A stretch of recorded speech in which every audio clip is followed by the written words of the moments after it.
Hello guys, today I will be showing you how to fix Roblox not launching.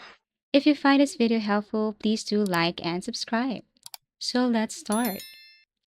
So if this message appears or if you encounter this problem, then I'm going to show you two steps on how to fix this. First, go to your start menu and search for add or remove programs. Here, what you're going to do is you have to scroll down or search for Roblox. And then what you're going to do is you have to uninstall your Roblox first.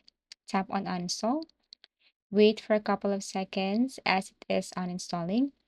Once uninstalled, what you're going to do is you have to go to any web browser. You can also go to Microsoft Store and then look for Roblox and install. So for this time, you can use Google web browser, any web browser, and then download it. Or on your Roblox, you can just select a specific game, tap this one, and then once you tap this play icon, then it will tell you to download and install a Roblox. So it's the same thing. Okay, so once done, and then all you have to do is tap on this. You need to download it first, open your download folder once done, and then run this as administrator.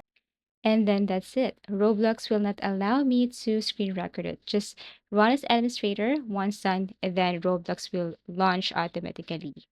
This is the first method on how to fix Roblox not launching. The second method is just go to start menu and then type run. Here you have to type person symbol, temp, person symbol, and then tap OK. Now here you will see all temporary files and all you have to do is to select all and delete this. And once done, then you can now go back to your Roblox and try launching it again. So I really hope that after following any of this method, it will help you fix Roblox not launching. Thank you for watching and see you again in our next video tutorials.